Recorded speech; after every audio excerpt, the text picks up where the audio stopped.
I aim to motivate and inspire viewers to see the clothes they wear as an expression of their personality and their beliefs. This is the Slow Wardrobe. Come and have a look. Hello, welcome to episode 22 of the Slow Wardrobe podcast. My name is Linda, and you will not see me for very long in this setting this week because today's episode is a bit different. 2 weeks ago, when episode 21 aired and I presented with a lot of enthusiasm my new concept of tops and dresses that are sewn by us for you then to knit sleeves to go with. Have a look at episode 21 if you haven't seen that yet.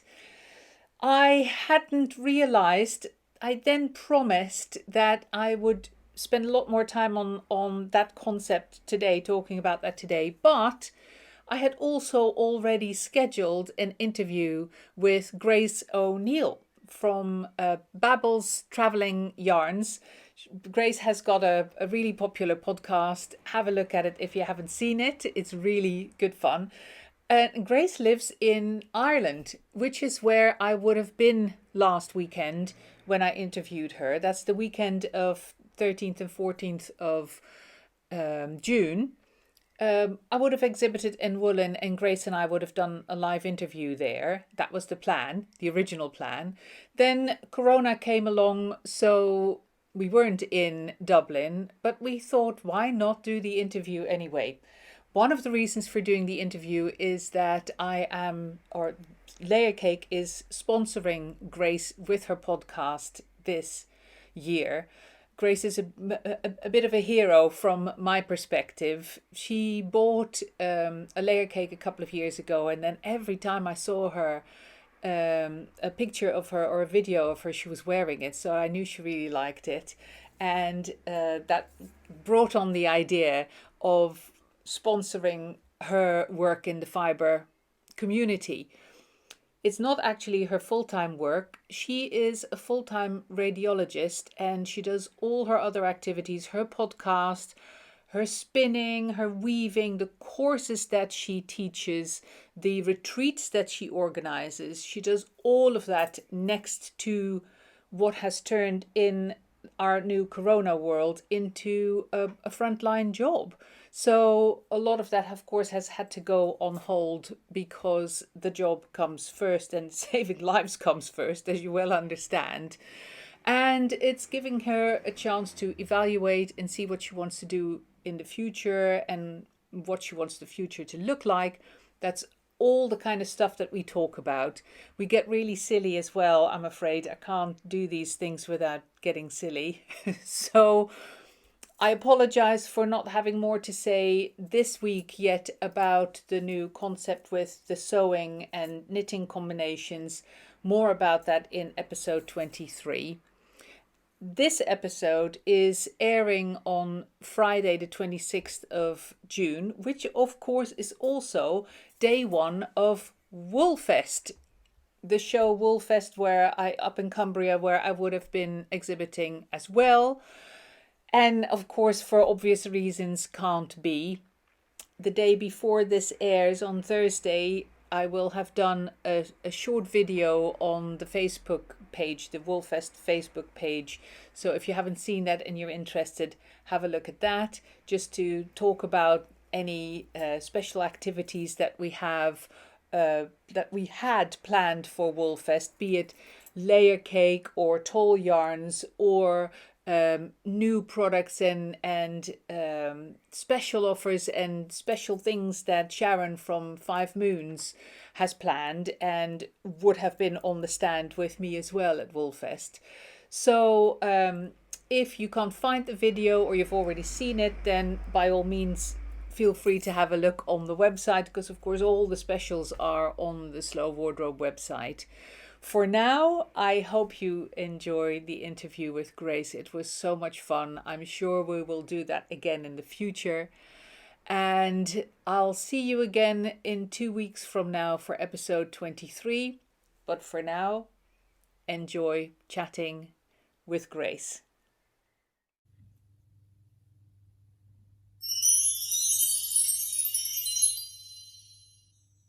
here we are in a Zoom meeting for two interfusing in the middle. That worked. Interviewing Grace, who I was going to interview live actually at Woollinn this weekend in Ireland. Yes, it's supposed to be on today. We're supposed to be there hugging everybody and the yarn. I know, it's very sad. Yeah. So we're making do this way. On the upside, the interwebs are working. Yes. I managed to get my microphone working, which was an interesting challenge. Excellent. My computer just did it. I had no say in the matter, thank God. Well, I was trying to be clever. That came to bit me in the behind, of course. So welcome, Grace. Thank you so much. This interview, in a way, has been in a long time in the making, hasn't it? Yeah, it really has. It really has. I think, when was it that you first approached me? Was it last summer or maybe September? I think so. Last summer, yeah. Yeah, because I actually first met you in 2017 in Edinburgh, I think. Oh, really? I remember this because I bought something small off your stall. Oh, really? Did you sell those leather rulers? Yes. One of the leather bracelets. Yes, I bought one of those little whole bracelets when I back. That probably prompted me to start watching your podcasts. Really? Yeah, because yeah, I'd say so. Isn't that gas? Just those, like, it shows you how important shows are for absolutely and just making friends, really making connections and sort of thing. And then last year, Mars, Hey Brownberry, she came in swanning around in her red, beautiful linen tabard, and she was like, Grace! I was like, oh my gosh, where did you get it? I need 7. And here I am. And she dragged me back, or I dragged her back. And I think, did I make her buy another one? And I bought one, and I was like, yeah, she bought another one, and you bought one. And I was like, oh my God, now I recognize you. You're tall. I know, we were both really tall. And I was like, yes, a clothing designer who's also tall. Amazing. I absolutely fell in love with your booth, and I was just like, this is my heaven. And I got the steel grey one first. Yes, you did. And I wore it non-stop for 6 months. Yes, well, that's of course what I started to notice. Because I was watching your podcast and I thought, is that the tabard? Oh my God, she's wearing the tabard again. It just went with everything. It was amazing. So then when you kind of approached me about maybe having a kind of a collaboration with the podcast and your products, I was just like, I texted Mars immediately and I was like, you'll never guess. She was like, oh, that's amazing. So that was a really exciting time. Oh, great. Yeah, it was so funny because there was that had a whole little cluster of you on the stand. Yeah, I was being all starstruck. All these famous podcasters, and they're all standing on my little square. Yeah. Beautiful, stunning square. It's why we come. Like, you get into Edinburgh like every year. It's amazing. I know, right? It is fantastic. Yeah, your stuff is just the highest quality stuff I've ever seen. And I'm like, I'll tell you while I'm fiddling with my ears. Sorry about that. When I put in my little earbuds, I was rushing and I put them in together with some of my hair. I've got proper COVID hair. I have to be more and more creative to keep it out of my face. That's beautiful. Are you like trimming it at the bottom? It's like curled in, lovely. It's an undercut. So what I have here, that's only half of what grows out, what sprouts out of my head. I've got a sickening amount of hair coming out of my head. So the bottom half is an undercut, like really, buzz cut. Good, and then the rest falls over the top. But this is now all far too long. So the buzz cut, I get my daughter to do that. She can keep on top of that. But the rest is like in my mouth and in my ears. Perfect lip gloss attached. Yeah. Actually. Yeah. It's like, well, you've got Joker mouth again, and the lipstick like.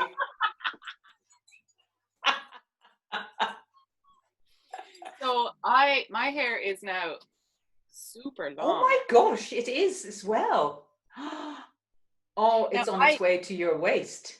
I was actually growing it for my wedding, but my wedding's actually been postponed. I know. But I'm looking at it at a kind of more opportunities for craft. So I've got a whole extra year to craft. So very excited about that. But I'm like, do I grow my hair outrageously long now? Do I have another year's worth of growth on this? Which a year's growth is probably this much. Wow. That's fantastic. But I start getting headaches, so I think I'm just gonna trim. Yeah, so you've got heavy hair as well. Yeah. It's not as thick as it used to be. Or the hair is just so long now that I don't know, it's kind of settled itself into a reasonable situation. But it is heavy. Well, I found the trick when I had my hair, because I had my hair very long for a while, just to see if I could. This is going 20 years back, because I'm old. But what I found that to grow it faster, if you clip it every now and then, just trim it. Yeah. So it doesn't start breaking and splitting at the ends. Yeah, so it keeps like that solid length all the way down. Yeah. I actually bought hair clippers, like COVID oh my God. purchase, because so James's hair was getting outrageously long, and we ended up just buzzing it completely. But a proper, prison haircut. Does he like it? He loves it because it's not what it was. It was just too long and annoying, and he was absolutely gone wild about it. But and then my fancy hair clippers set that I had ordered arrived the next day. He couldn't wait. He needed me to. And I was like, it's so close. But I got like a thinning scissors and a proper sharp scissors as well. And it's €23 now. I haven't tested it, so I'll give it a little test on the end. Yeah. Myself, it's easy enough to do straight long hair. You just have to go straight across. So something very special came in the post today. Yesterday, no. Hey, we're wearing the same color. Yes, we are. Oh my gosh. All blue. This is not the best place to sit, but now move this a little bit. I love the length as well, actually. It's good, isn't it? Yes. Yeah, the long one is a great length on us. The right length because it can show off my socks. Yes. Socks. And I wear like a little pair of black boots with them. Oh, so cute. Oh, lovely. And then, of course, with my duster, which was my birthday present from my my mother-in-law. She was like, Grace, you're always in those beautiful clothes from that shop.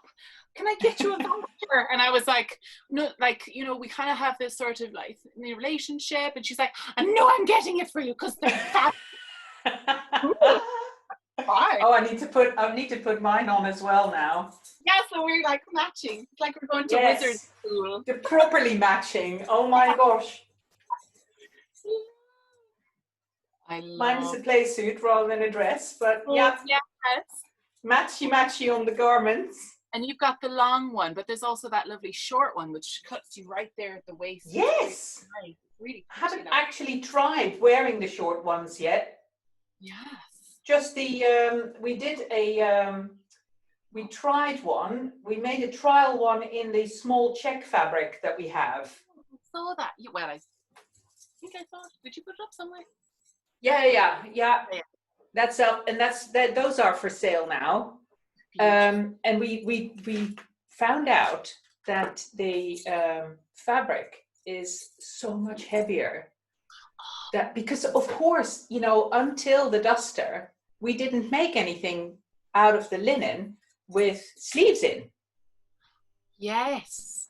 And that's because I am always trying to make garments that fit everyone. Everybody. And sleeves are the biggest hassle, I guess. Absolutely, absolutely. So then we So came up with the idea of the really wide sleeves, I because really that like that split as well. it's nice. Yeah, we tried to put in nice little details in the little, you know, the little collar that kind of stands up to your neck and stuff like that. But then you can also drop it down, you know, and start swanning around. When you're, you know, on the beach in Monaco. Yeah, yeah, exactly. The kind of scenarios that we can always only dream of at the moment.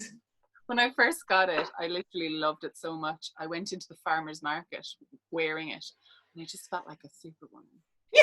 I Yeah. had my mask on. It was a really sunny day back when we had sun in Ireland, and I had the big glasses on. I had a mask on, and there was this fabulous coat, and I was just like, I feel like I could rule this world. You just stride, don't you? It's like, It's just I'm that gonna, little. yeah, yeah, yeah. Let it go, let it go. I am in my own fantasy franchise right now. Exactly. Well, I live in a very small village. Ah, yes. And my guess is the average, I was going to say the average age is really high. Probably average age is close to mine. It's probably, but of course, I never considered myself part of the white hair, the white hair brigade. So of course I wear my stuff all the time. So I, you know, kind of march through the village, and I always believe that there's, you know, curtains twitching. It's like, there she goes again in one of her costumes, you know. Who does she think she is? Yes. Life is a costume. Everything you put Exactly. on is a costume, right? Yes, life is a stage. Fit in and put on a uniform or go wild. And I spent all of my working life in a uniform, so I don't want Goodness to me. the same thing, like, you know, jeans on the top. You know, sometimes I do, obviously, but Yeah. when I'm not working, it's just so lovely to like throw on something spectacular and hand and like really lovely, well made. And, anyway, that's how I feel. Well, so we made one in the small check because I thought, you know, colorful, Yeah. you know, whatever dream coat kind of thing, Yeah. and it's so heavy in the long. If we make it out of that linen in the long version, it's too heavy. Oh. It's just, so I've got lighter linens coming now, more like these. Yes. Oh, this is and so lovely. So we're gonna do them in other colors, in different colors, but they have to be a lighter linen to make it work. Yeah, there's a lot of fabric in them. Yeah.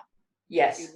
Yeah, I can imagine that it would be heavy. Like even if it was this fabric, like this fabric on this, Yes. would be way too heavy. That's too heavy.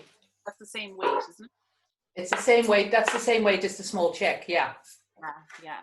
So yes, that's too heavy. And you think, well, you know, if you compare them, if you hold the fabric, you think it's not that much of a difference. Yeah, but when you put a whole garment on, like, yeah, and then the sleeves as well, it ends up being really, really heavy. So being held just here, I guess. You know, like when you're actually wearing like the play suits or the dresses or the tabards, it's hanging from your shoulder. You don't feel the weight. I guess. All the weight is further down. Yeah.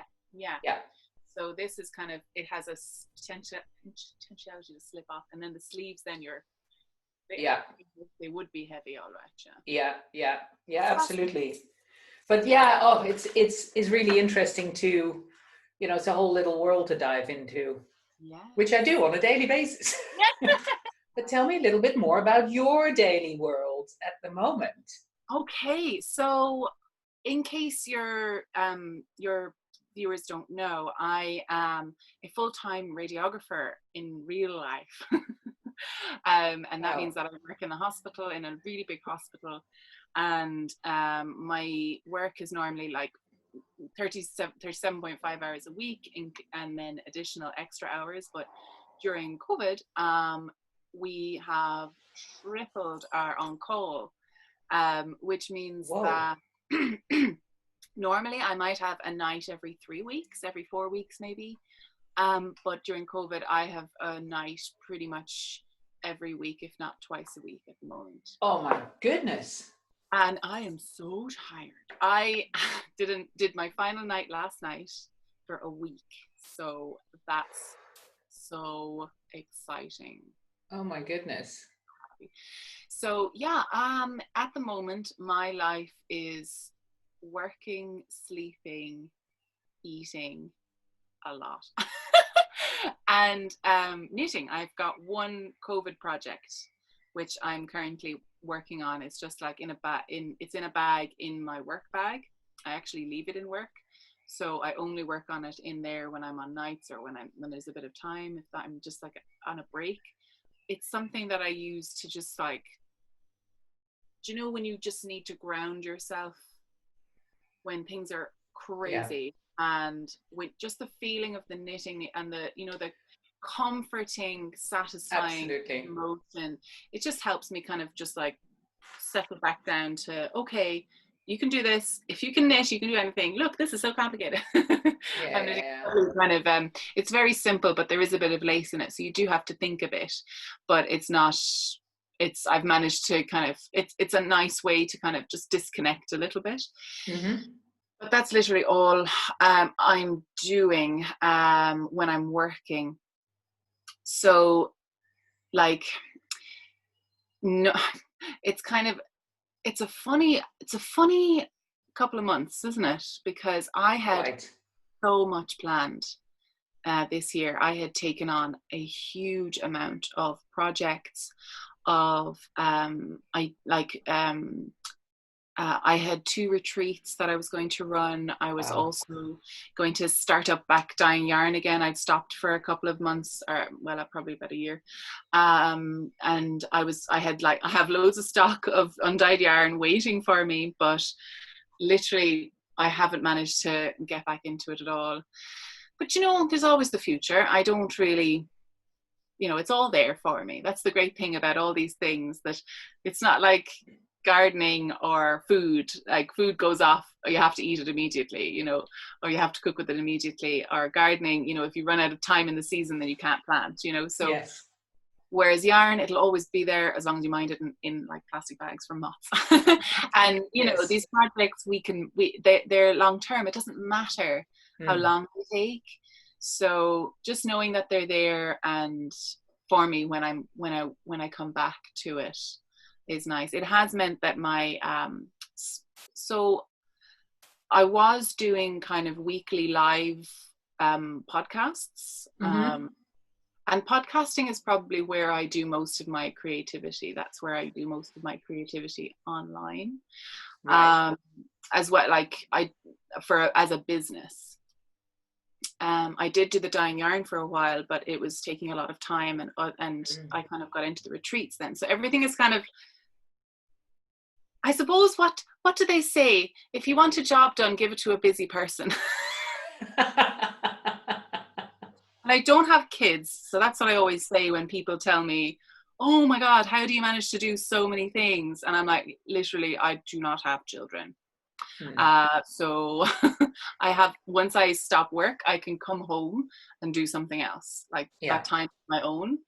I don't have to, I'm not reliant on anybody else, any dependence on me. People are still amazed that I do so much, but I honestly think, like, I don't know. I just love doing it. I love filling my time. I love learning about new things and trying new things. Yeah. So at the moment, this last weekend was supposed to be one of my retreats, which is there. So I've actually postponed that retreat until the week before Woollinn next year. Right. And then I had to cancel my Easter retreat outright because it was just so uncertain around Easter. Yeah. So I need to, I think it gave me a little bit of time to reassert what was important and really understand that I really was in over my head with a lot of things. Really? Yeah, I was taking on so much. I was involved in the guild, in the Irish Guild of Weavers, Spinners and Dyers. I've now stepped back from that. Just because my time was up. I'd done 2 years on the committee, so I had to step back from it. But it was actually a little bit of a relief because I could focus. I could help the guild, no problem, but it didn't feel like such a big responsibility. So I might step back up maybe in 2 years' time again. But I had to. I just was doing so much. I'm doing too much every single weekend from April until September, until my wedding was actually booked out with events. Oh my goodness. Like, that was crazy. Yeah. And now I'm working every single weekend. Wow. But well, and there's, you don't have kids. You don't have kids, but you do have a partner. Yes. Yeah. Poor OJ. And it's either, so he doesn't see much of you either if you're with the guilds or, yeah, exactly, doing other events. Exactly. Yeah. And it's all knitting events. He's had a bit of enough of them. Oh, poor boy. But actually it kind of works out quite well sometimes. Well, it worked out quite well last year because he works most weekends. Okay.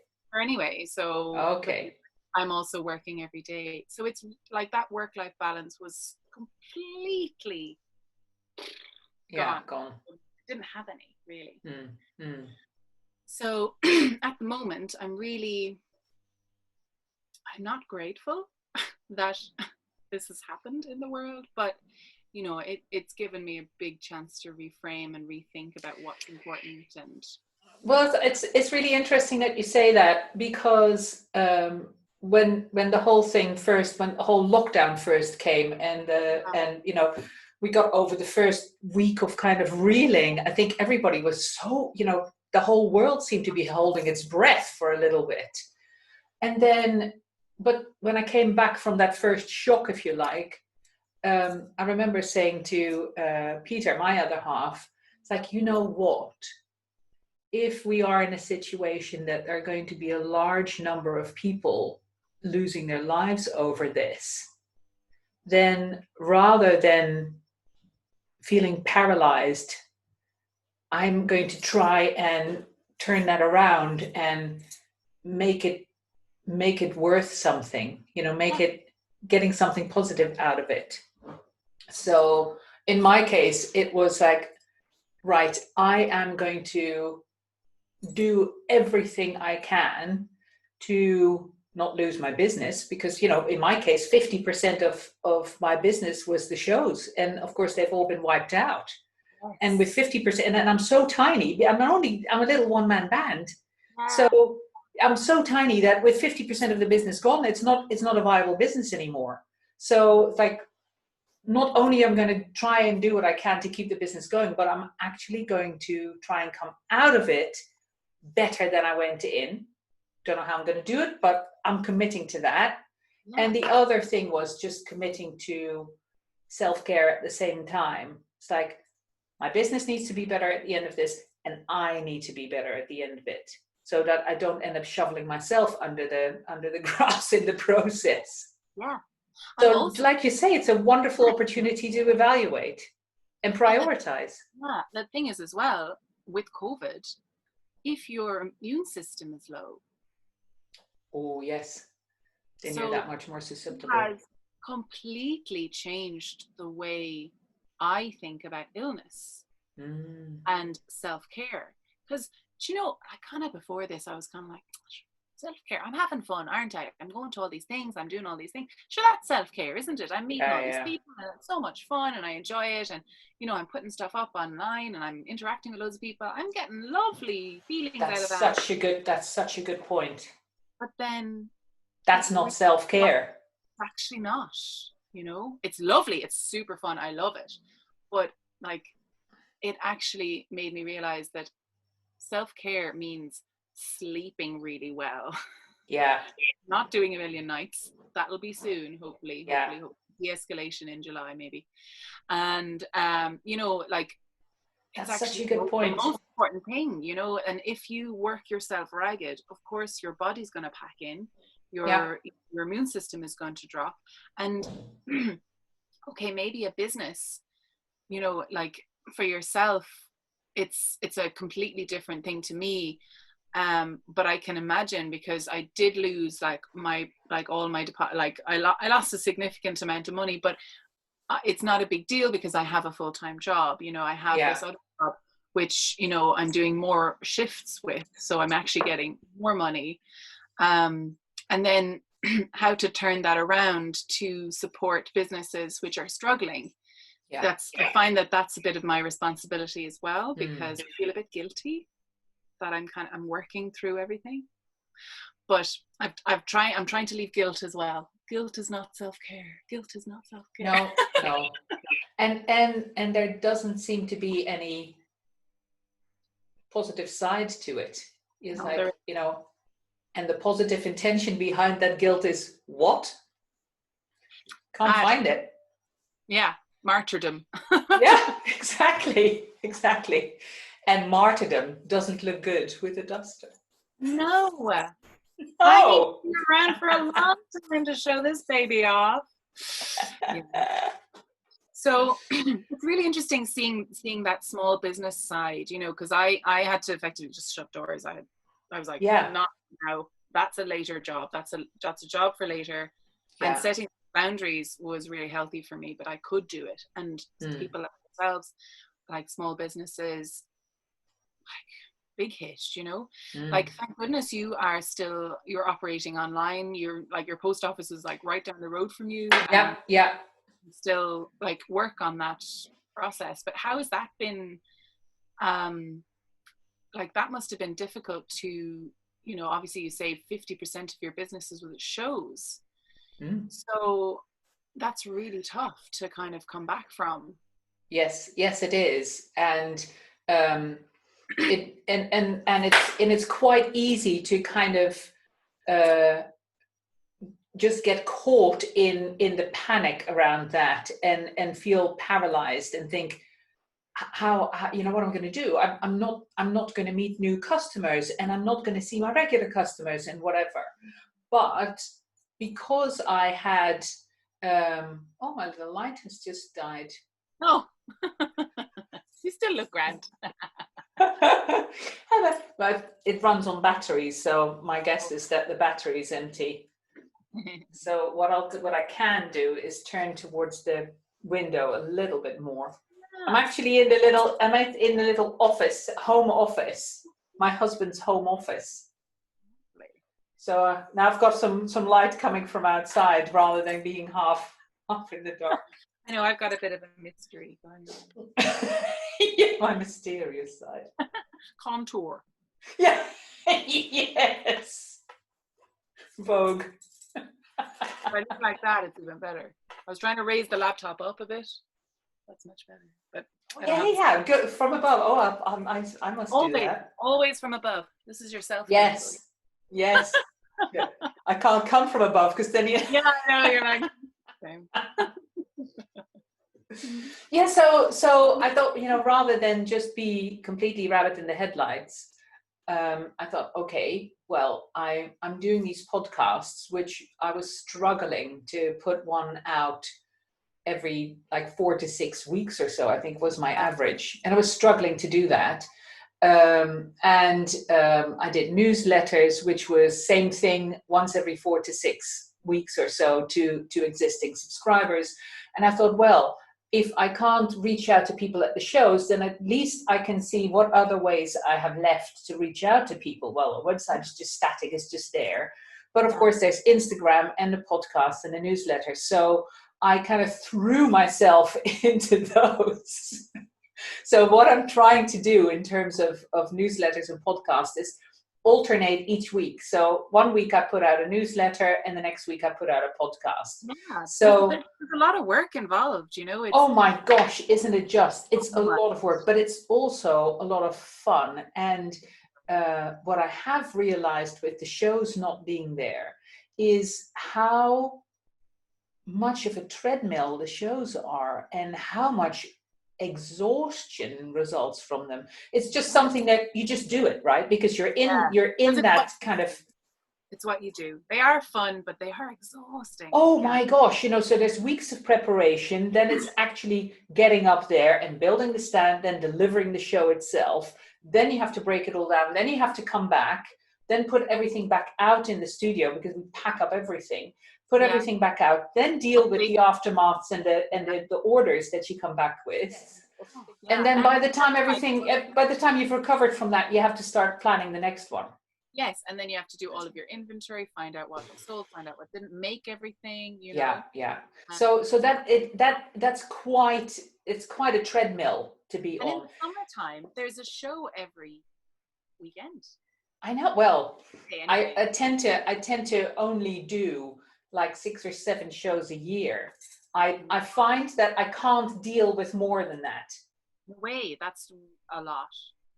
And like one a month or something like that, or yes, in the summer, yeah, definitely. And that's the absolute maximum I found of what I can do. And not having that and doing the newsletters and the podcast instead, what that's meant in my case is just this incredible release of feeling that there is space to be creative. Isn't that fascinating? Absolutely. I just did an online course with Felix Nitsonic, a bullet journaling course that she's just started running. I really want to do one of those. It's definitely do. It's very worthwhile. Yeah.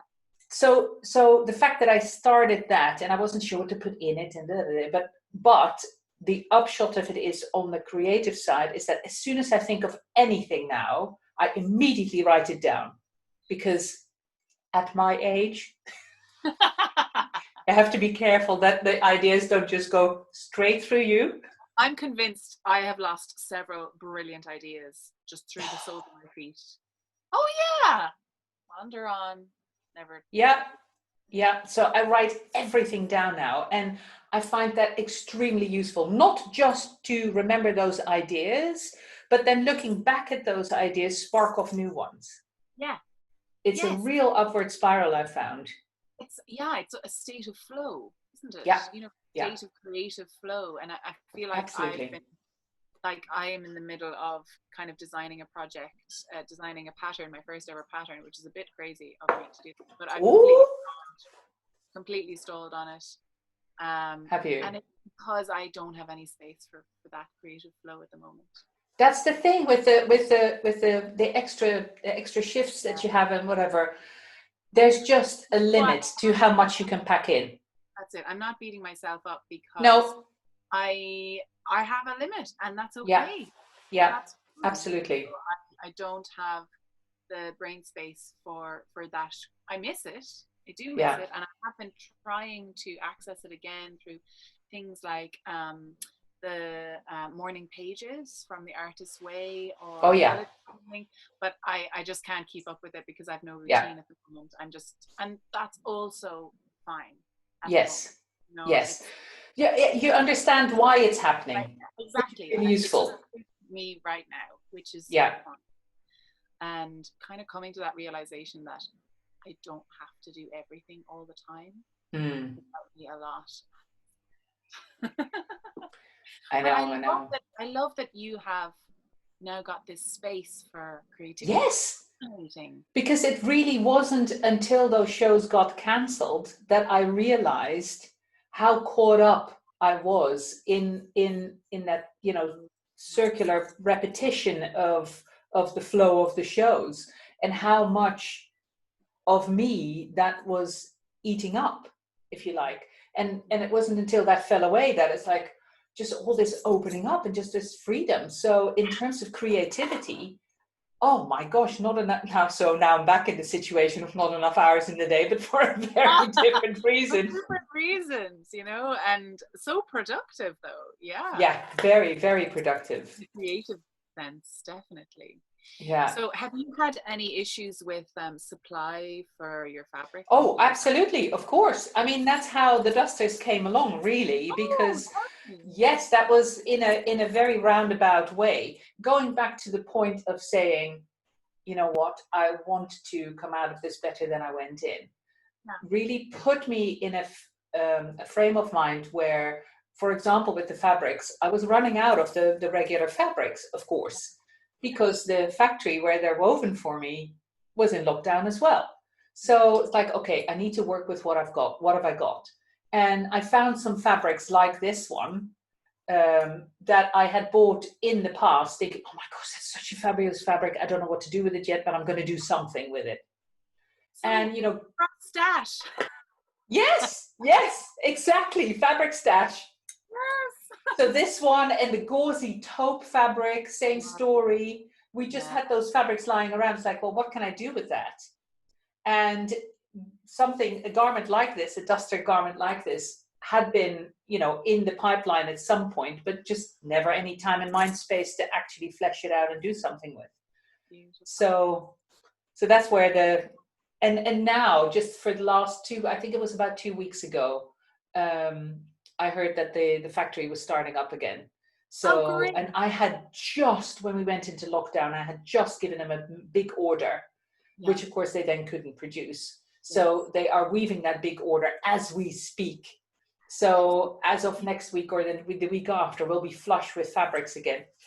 Yeah.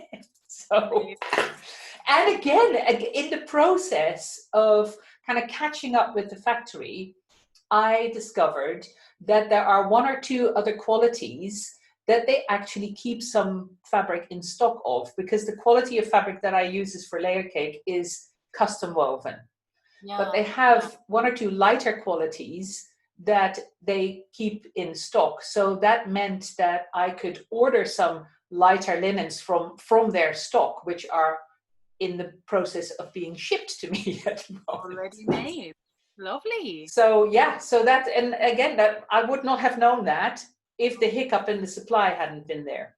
Yeah. So the latest idea, the latest brainchild, which I've only started shouting about yesterday, was the idea of properly integrating the knitting side and the sewing side of the business by creating a garment that people can attach their knitting to, like knit the sleeves to the top. Do you like it? So you've got this kind of plain, kind of simple, almost like a canvas. Yeah. That then you can add, and you did, like, there was a panel, yes. So and you could knit pockets if you wanted. So you kind of literally add to the garment and really turn it into a combination of sewing and knitting. Yes. Lovely. So, and with that, so that is your linen, but I suppose you also have a linen line of yarn as well. Yes. Yeah. So I'll show you one of the colors. So the sample that I was showing online of that combination of sewing and knitting was white. Yes. Look what I'm knitting at the moment as a color. Oh my god! Fuchsia. Oh, isn't it? It's like almost like Brighton rock pink, neon pink. Definitely. Like, you could go walking in the middle of the night in that color. It's a safety thing. Exactly. Stunning. Exactly. So talk to me. How do you attach it on? Is there like an edge that you can? Well, we make a double edge basically. So all the edges of the garment are unfinished and then stay stitched. So you have raw edges with a stay stitch that is like 1/4 of an inch from the edge. So then when you wash that, you get a little bit of fraying. They're also all on the bias, so you don't get long threads coming out. Okay. And so you get a little bit of fraying, which I like the look of against the knitted fabric. But then we put an extra layer of fabric underneath. So you've got a little edge that is unfinished, and then you've got a finished edge underneath. And then you use that little flap, that little edge underneath to attach your knitting to. So you sew, you could even hand sew the knitting on top of that little flap, and then the other one goes over the top and forms a beautiful sealed edge. So you wouldn't see the edge of the knitting, and you won't see the stitching either. It'll all be covered, and it looks nicely integrated. And so could you theoretically then, if you say you didn't want that fraying edge, could you turn it under and then press it? Yes, you could. Yeah. well. But the frays are, it's not long frays. It's not, No, it's long threads. It's yeah, just yeah. a little fuzzy edge kind of thing. Cute. So Lovely. yeah. Really? So, and that's just the first idea. And then of course, just making a fairly unstructured top. Yeah. And then seeing, of course, I want to make sure that everybody can wear it. So first said, I'll just have to do it in a one size, otherwise I can't handle the amount that we need to make. But I don't want to exclude people either. So maybe we have to do it in two sizes or whatever. So we're going to look at that. Yeah. And I thought, well, I'll put a podcast out to talk about it and ask for people's feedback. And people immediately say, well, I want to be able to wear that. Yeah. But I'm really tiny, or I'm bigger than you would. It still look good on me and whatever. So I'll probably end up using the samples that I have to send out to some people and say, okay, if you're one of our bigger layer cake sizes, can you put it on and take some photographs? Yeah. And if you don't like and normally this is stuff that we can do at shows, of course, but we don't have for shows at the moment. Yeah. So we'll try and do it that way. So I'm still in product development with it. Lovely. Really. So, and that's just the start. And then, of course, there are lots of other possibilities. But the whole idea of integrating the sewing and the knitting of the linen, I'm just so really excited by that. I love it.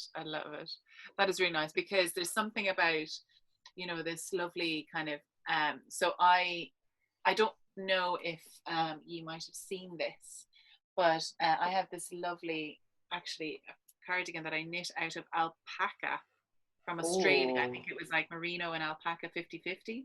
So I can only wear it when it's really cold or when I have long sleeves on, because it is hot, and it kind of shows it's hot, but it kind of prickles and itches. It's the type of alpaca they used, I'm guessing. But isn't it the identical color to this? Oh my God, that is unbelievable. Unbelievable. Obviously this is just my color. But this is the Ginny cardigan, actually. Oh, I've seen that before on one of your podcasts. It's got owls. And it's so that's cute. stunning. I must have knitted 3 years ago, maybe. I don't know. Wow. But, I love the combination of the natural fiber of the wool, and that texture of the knitting and the lace, and then next to the natural fiber of the linen.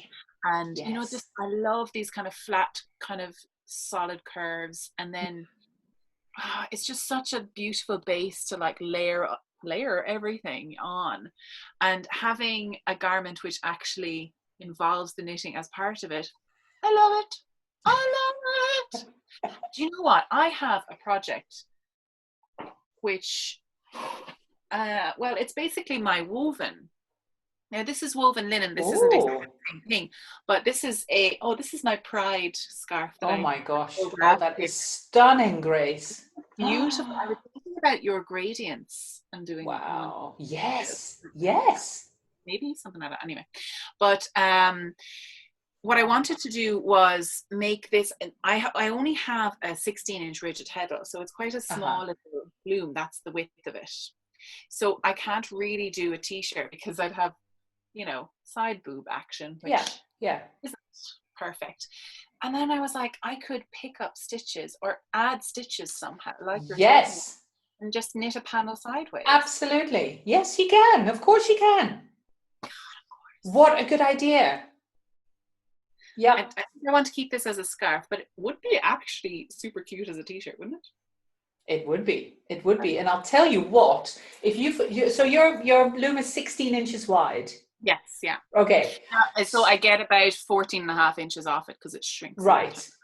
So if you have two of those panels next to each other, and you attach them in the middle, then you have enough width.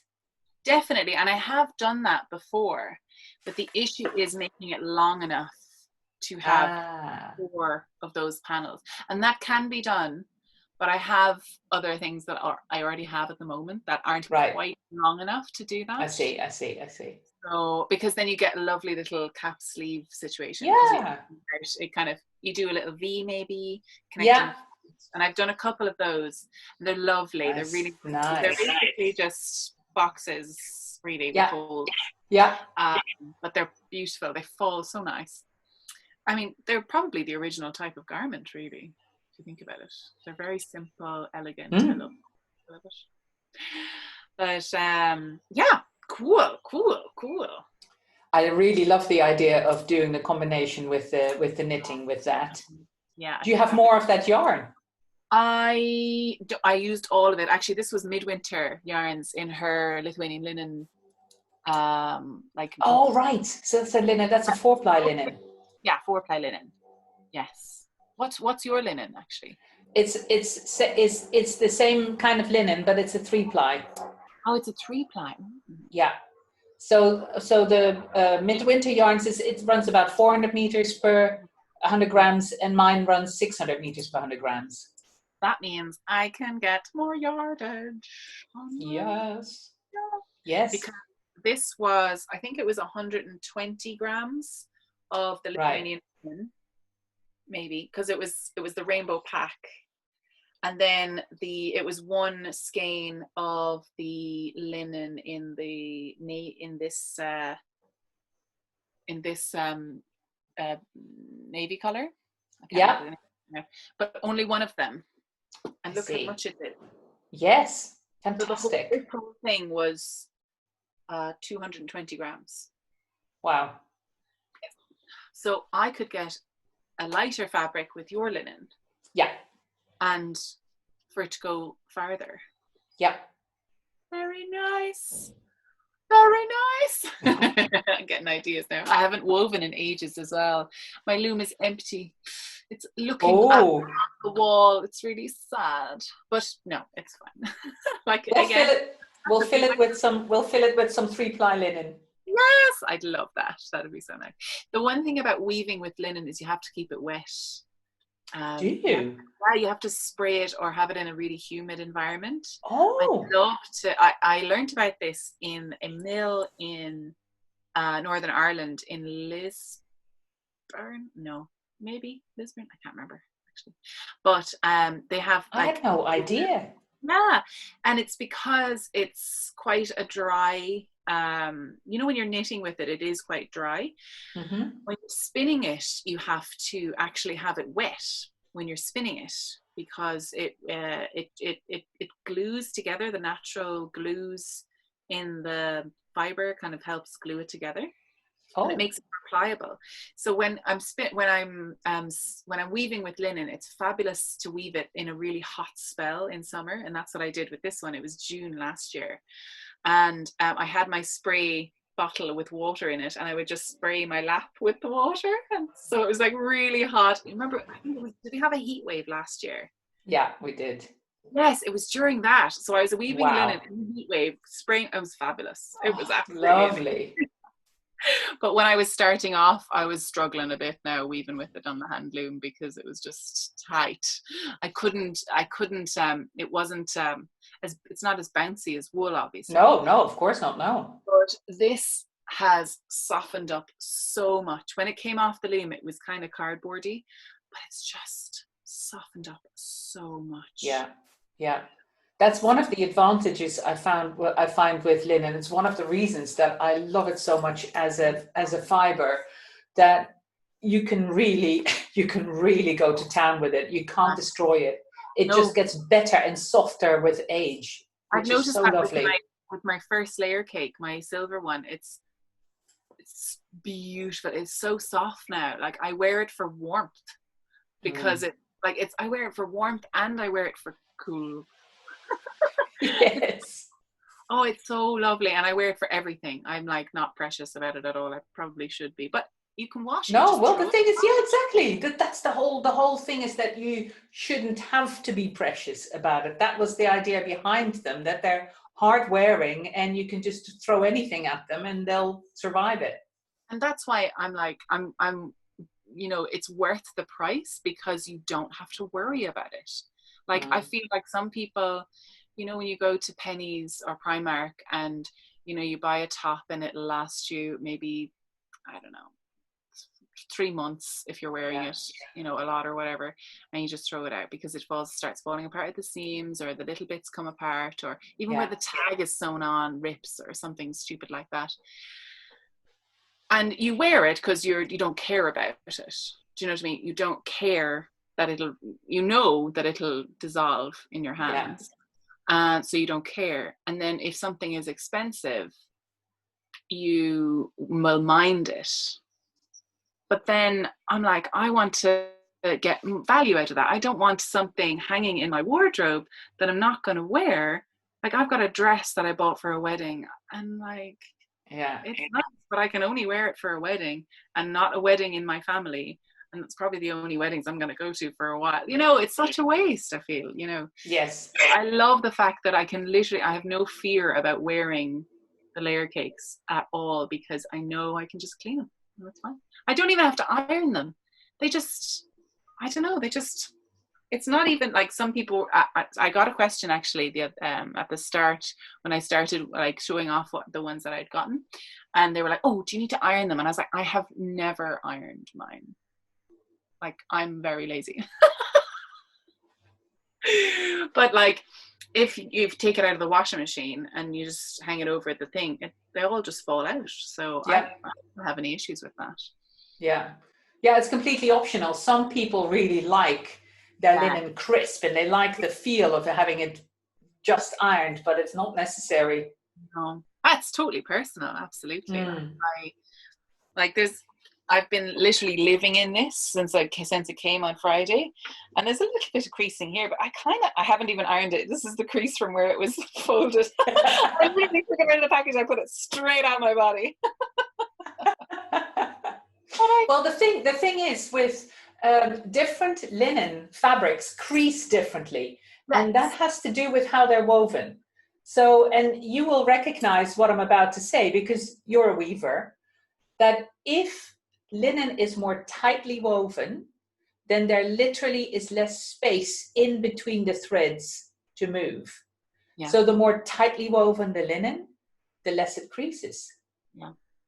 And so there's more structure in the fabric. There's still movement, but there's a lot less creasing. So there are a lot of very cheap linen dresses and whatever, and it all says, you know, Italian linen and stuff like that online. It is true, it's Italian linen, and the reason that the prices are so low is because the weight of the fabric is very low as well. It's very loosely woven, so you iron that and it looks fantastic. You put it on, you think, oh, it's great, you know, half an hour later it looks like a wet rag. It doesn't hold, it can't stand up for itself. It's literally too thin and too loosely woven. So it's like the stuff that when you sit down and you stand back up and you have a whole row of creases that... Yeah. And it's such a shame because, you know, somebody has actually put in the time and energy to turn that fabric into a garment. It's just heartbreaking. Because it just won't last. If I was going to buy some linen, what weight would you recommend? I don't really know much about fabric at all. You see, it's not that much. Well, to give you an idea, the duster, that is about 180 grams. Okay. And the dark teal, your dress and the play suit, that's 245 grams, and that's a weight per square meter. Okay. That's how but that weight only is an indication of literally the amount of linen per square meter, but that doesn't tell you anything about how it's woven. Yeah, so it could be a finer thread woven tightly, or it could be a thicker thread woven loosely. Exactly.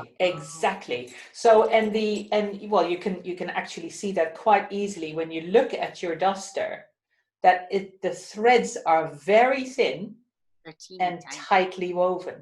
Yes, they are. Yeah. And the threads on your dress, yes,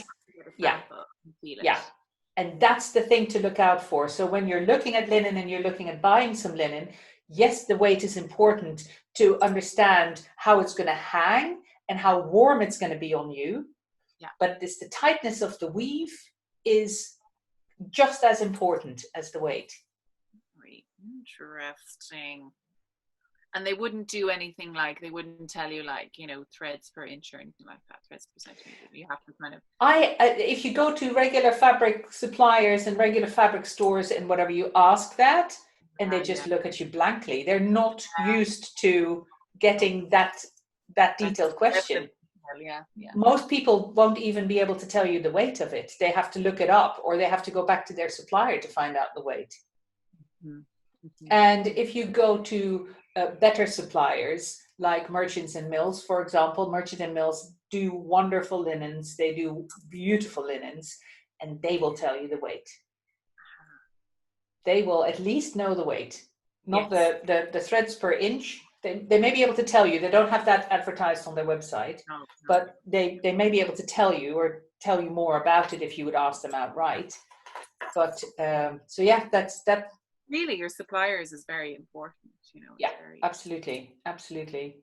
And the other problem is that a lot of stores that sell linen fabric import linen that comes out of China. Yeah. China is a big linen producer, and there are a number of European countries like Italy and Lithuania and Romania that are good linen producers. Yeah. But you end up paying higher prices for it, and you end up with better quality. Because just like, funnily enough, just like with wool, and there being different staple lengths, you've got the same with linen. Some linens feel almost hairy. Yeah. And others are much smoother, and that has to do with whether they're wet spun or not, and wet woven. I now know. I knew about the wet spinning, the wet spinning of linen, but I didn't know about the wet weaving. It kind of gathers in all of the kind of hairy bits, I guess. Yeah, and it's matched into a kind of a more silky thread. I think it's the start of the, when you start, they say linen loves you, as in like the more you wear it, the more really beautiful it'll get. So if you wet spin and wet weave, that's starting off the washing and wearing process. Yes, of course it does. Yeah. So Ireland actually used to be a really big linen producer. I know. Yeah. Where has it all gone? I can tell you. Colonialism. Really? Oh my God. Yeah, the Irish quality of linen and cloth was so high, really, really high quality, that it was harming the British industries. So they put a tariff on the Irish products, which they killed it. Oh my God. Killed the industry, stone dead. It went up to Belfast, of course, because the 6 counties are still part of the UK, but it's not really. I don't know if it's still the way it was. And then all of the textile industries kind of collapsed then after, and then everything's not a problem now. So, but the school I went to, my local school, was called Woollinn, which means in Irish fields of flax. And there was the library inside in Limerick City. Is called the Granary, and it also was a mill for linen as well. So it's just fascinating. Yeah, we had a huge industry here, but it's all gone. Oh my God. Yeah, and like Irish weather is actually really excellent. It's really fertile, really good weather, perfect for growing linen, and it's very wet as well. So you'd have these linen holes. Basically they're kind of holes dug in the middle of fields, and everyone's like, what are they for? And they were actually for retting the linen. So the linen would be grown in the field, and then it would be cut down and literally just thrown straight into this hole, which was full of water because of all the rain. And it would be retted down. It would ret down, and then that would be the first part of the process. It's fascinating. I learned all about it last year, and it's just so interesting. It is very interesting. Yes. Yeah, I love it. So what I wanted to ask you, following on from the fact that I understand that you're completely buried in the day and now night job. Yeah. Goodness me. And kind of reprioritizing, and the whole thing with self-care and whatever. And, how have you dared to make any projections forward yet as to So where you want to go, or what would your ideal future look like in terms of trying to combine things? absolutely. It's pretty much all I've been thinking about. Do you want to And tell me about it? well, I mean, if I don't put it out into the universe, it might never happen, right? So Yes. even if I shoot for the stars, shoot for the sun, I'll still, if I miss, I'll end in the stars, right? So, um, I love that paycheck. I do love that paycheck that comes in at the end of every 2 weeks. It is very nice. But I keep on having this little vision of um, uh, a house with outbuildings, which I'll have Mm-hmm. converted to little studio spaces, maybe little bedrooms. I have this idea about a retreat center and teaching center Oh, in wow. the middle of the countryside with a little farm, with a little like country garden farm. I'm really into gardening at the moment. That has really have given me a lot of faith in the hope in the future. You know, when you plant a seed, it's basically you're planting hope. You're saying you Yes. believe in the future. Yes. And that has helped me just mentally kind of cope with that. So I would love to have a retreat center somewhere in Ireland, and to be able to teach, to run courses either online or in person, and still have like a part-time job where I'm always, I always have to have that little bit of, I'm terrified of like breaking out on my own and doing that whole business, oh God, business, I'm absolutely in awe of anyone who can start their own business. It's just the absolute nick is amazing. Do you know that sort of like, I'm going to do this. I'm going to put everything into it. The grit Yeah. and the determination to like push through, and you're your own boss. And oh, I have nothing but amazement for you, because it's a tough gig. It must be very rewarding.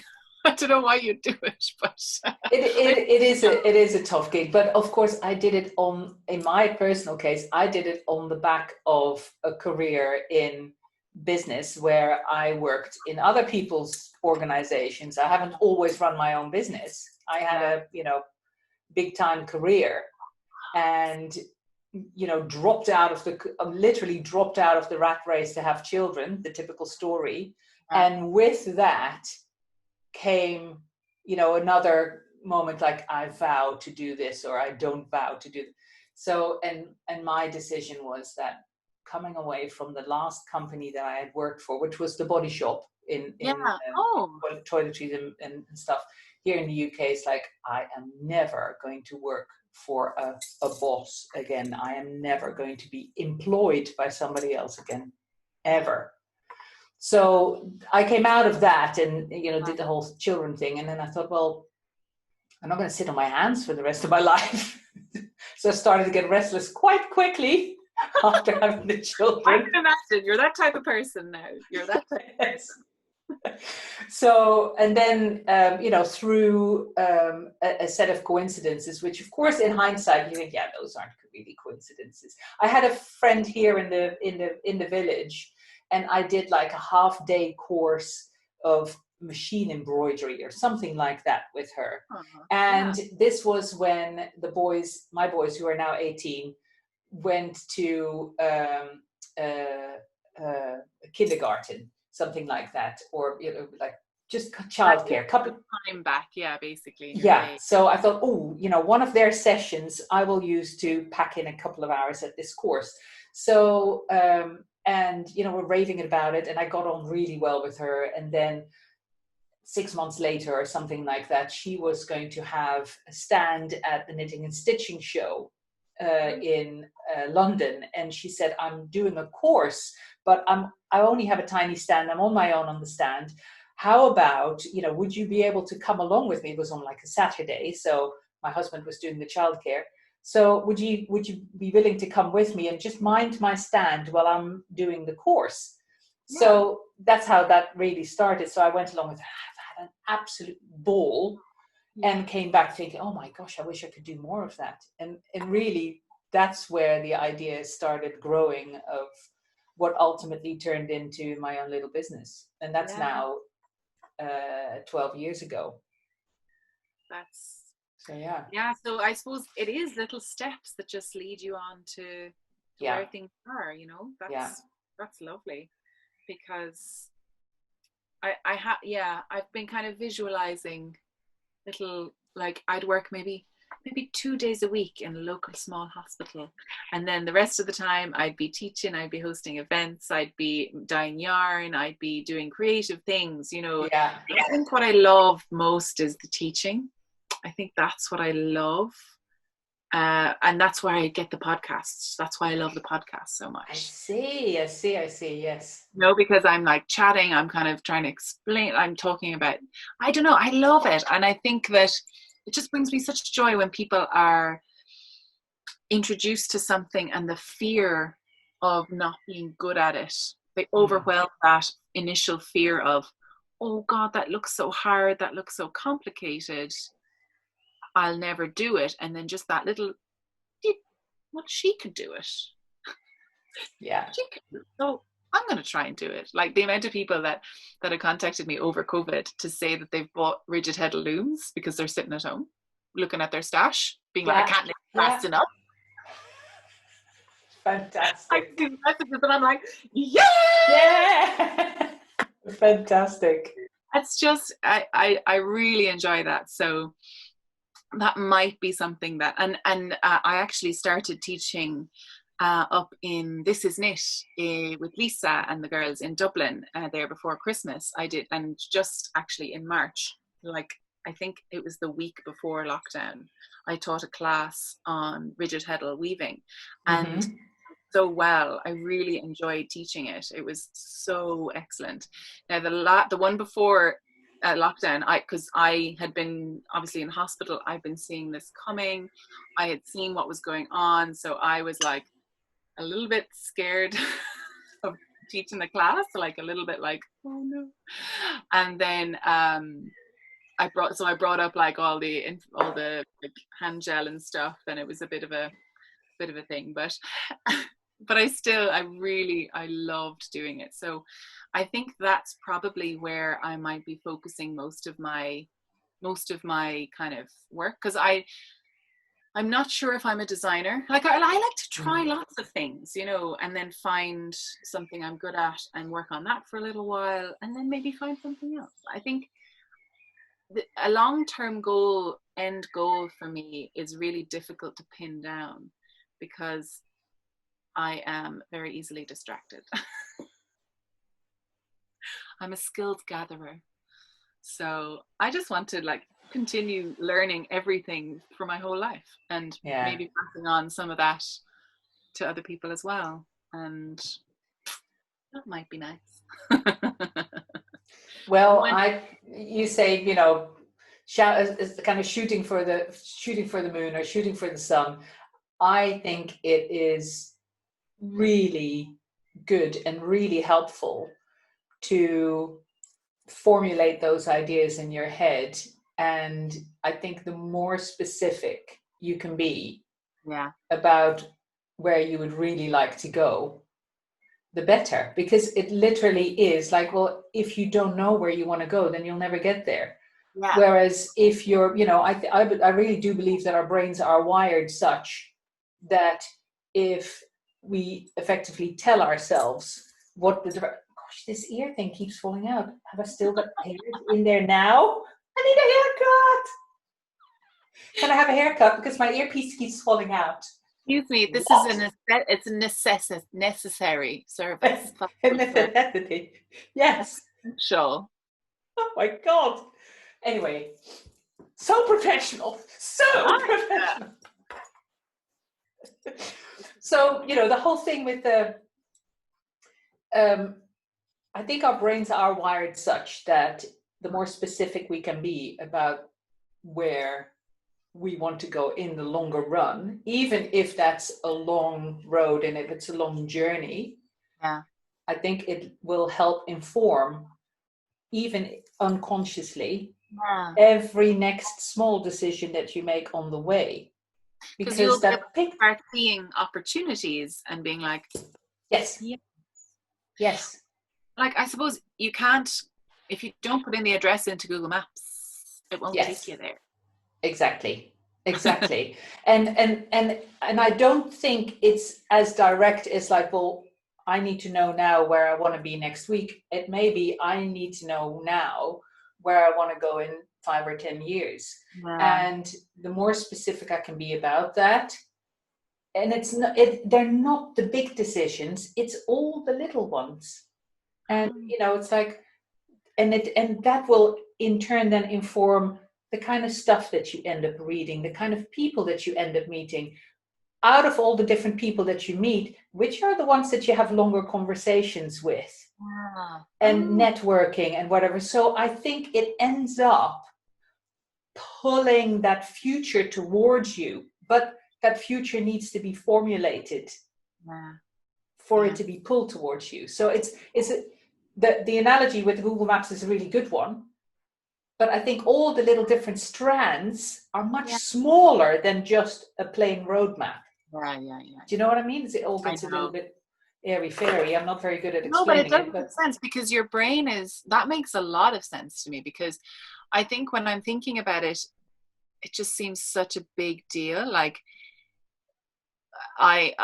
so when I left secondary school, I went into art college. I did a 4-year degree in Limerick and in printmaking. And oh wow. I didn't really know what I was doing with it.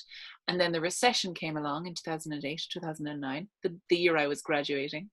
And all Wow. the funding for all the projects that I was looking at was drying up around me. So I panicked and I made a decision because I was working in the hospital as a care attendant.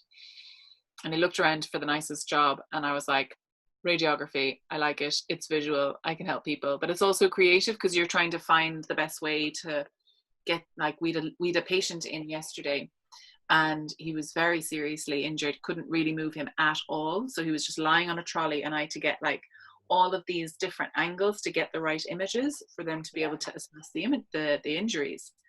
And it was actually like such a challenge. Like, I really liked having to work my brain into how to solve these problems, how to creatively like angle the tube and move stuff out of the way and just kind of like, I really enjoy that. That aspect of it, and working with people. So I don't really want to be losing that part, but again, maybe that could be used to inform further decisions. But anyway, sorry, what I was talking about was, I thought initially when I switched, so I literally jackknifed from this art degree to a medical degree. I was like, boom. Wow. But having that art degree has informed my work as a radiographer to be creative, to think outside the box, to solve problems, to see inside what is supposed to be there and how I can make it work. Given me a lot of things that I never would have, a lot of people don't think about, I guess. And then what the medical degree has allowed me to do, it's allowed me the I suppose the release from the money, the dependence of having to make money, because I am making money, but that's allowed me to be free to be creative. Yeah. Because I can spend the money on what I want.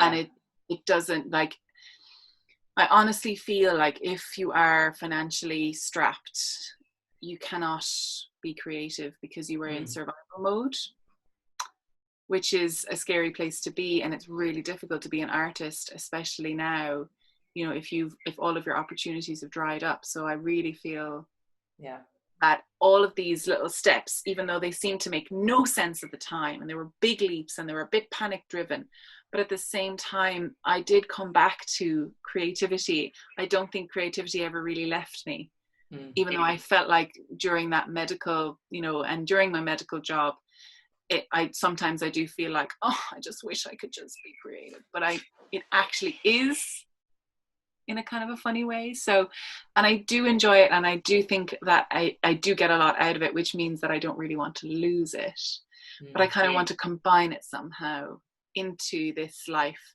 So it's how to combine. So at the moment, well, before COVID, I was shoving everything in, and it was like this. What I think I want to do is just have a little bit of this and a little bit of that and a little bit of harmony. That would be really, that would be nice. So that's my future now. I would say that's quite well articulated. Yeah, I'm one of the really lucky ones at the moment, so, but I think, a lot of this has made me realize how lucky I am, but also how wrecked I am. I'm tired. But this is going to end. This is going to go again, and we will see each other in the future. I'm looking at going to Barcelona knits, maybe. Oh. November. I'm like, maybe? People are out and about in Barcelona again. I've met so many wonderful friends there. It's stunning. And, oh my God. Well, I didn't go last November. I couldn't make it work last November, but maybe I could do that this November. Maybe. We can do a face-to-face interview there. Yes, we can do part 2. Yes. I get great videos and things when I'm in Barcelona, because there's a lot of wine everywhere, so and everyone's going to these little tapas bars and gorgeous. It's just fabulous. Fantastic. And how's the weather then in November in Barcelona? Is it good still? Good. Like it's always better than Ireland and England. Well, in Ireland, I guess so. November you probably get 5 degrees, 10 degrees maybe, and the frosts will be starting to set in, whereas in Barcelona it's still kind of October weather or September weather, so you get nice sunny days someday, but it's the perfect weather for a knitting festival, because you get to wear your knits, but it's not freezing, so you don't have to wear a big jacket. It's actually the perfect season, because I think the temperature is always around it was the last 2 times, between 15 to 17 degrees. Because it's on the east coast, so it's nowhere near the Atlantic, so it's protected, so it has that little bit of dry kind of continental kind of. Highly recommend. Maybe I should put that in my future roadmap. Yeah. I was looking it up I was looking up my bookings.com, and I was like, I'll just think about that. Just visualize it for the future. Yes. Great. Well, all on that note, we've been going for a long time. Oh yes. Well, that's good. I don't know what other things you've got planned for today. I hope I'm not infringing too much. No, I am literally going to go to sleep now. You've been up all night. Well, I was supposed to get a sleep this morning and then come on and chat to you. Yeah. Then I came home and I had a shower, and showers wake me up. They don't send me to sleep. So you have to have a shower after you come home from working with COVID patients or in the hospital at all. And it's wrecking my hair. I don't like washing my hair too often because it strips out the oil. Yeah. Anyway, I've had enough complaining about that. But then I was wide awake when I came out. So I was like, hey, you know what? I'll go to the market. Farmers market's on, go in. So I went in and I got some lovely fresh bread, and I got lovely potatoes. Oh, lovely. I got some seedlings of French beans that I'm going to plant in the garden. So I had a lovely little morning, actually. And I came home then and I spun. Oh my gosh, I have to tell you. I have to get this off my chest because I am raging with myself. So you don't have to include this if you don't want to, but I have to explain it to someone who might know what I'm talking about. I have been spinning fabric for sleeves of a garment that I've already finished the body on. Yeah. I was like, great. I think I had like 4 bobbins spun. So I was going to ply 2 together and then 2 together to make the sleeves. Then when I went looking for all the stuff, I thought I had all, and it turns out I only had 3 bobbins, and I was like, damn. So I had to make up all of the rolags again. It's a gradient. So I had to make up all the gradient, and then I had to spin it, and then I had to, anyway, so I finished the 4 today. I applied them all. So yes, I'm ready to go. I went in, I was sitting at the spinning wheel like, ooh, I'll just finish off something. I'll do something kind of palette cleansery. Lifted up all my bits. There was the fourth bobbin. I had wasted 3 weeks of making this bloody. Oh my God! 3 weeks. 3 weeks. Now it was 3 weeks of me kind of going, oh, do I want to do it? No. All right. Okay. 3 weeks of procrastination. Yeah, 3 weeks. Mental. Oh, it's so annoying. Oh God. Now, Linda, thanks very much. No, thanks for all your hard work there. Oh man. What am I gonna do with this bobbin now? Make very long sleeves. Yeah, but it's only like one bobbin. So what am I gonna like? It's only. It doesn't make sense. Hat. Oh yeah. A little thing. A little bonnet. A little bonnet. No, it doesn't make sense because I spun No. Like in a gradient. I can't do anything else with it because it was spun specifically for sleeves. Anyway, that's my frustration Saturday for you. So yeah, I'm not going to do much else. This is my kind of wind down, so I might have a little nap. That's a good and idea. Maybe wake up and watch Avatar, The Last Airbender on Netflix. Oh, love it. It's like the series that I used to watch back in the 2000s. Obsessed. Yeah, I'm so excited about having nothing to do. I went through a big spate of watching anime with one of my boys. Oh yeah. Oh, some of them are just fantastic. What would you recommend? I am very interested. Yuri on Ice. Yuri on Ice. Yeah, I think that's his favorite. Yuri on Ice, and there's another one. I think I remember watching something on illegal download when I was about 18, maybe, or 19. Bleach? Is that one of them? Bleach? Anime series. That doesn't ring a bell. Any of the this is not anime, but any of the films from these are Japanese animation movies, so they're not animes. That's something else. But the Spirited Away type things, Princess Mononoke. Yes, yeah, all of those. Howl's Moving Castle. Diana Wynne Jones is the author of that, isn't she? Yeah. She's a British author, is she, or Welsh or something? I'm not sure. But I read the book before it came out. And then I watched the anime and I was like, this is beautiful. Perfect. I'm trying to remember there's a series about running. Like university students, and they have a running team, and they're going to participate with this big race. Oh, it's a fantastic series. I'll find out and put it in the down bar. Yes, put it in the down bar.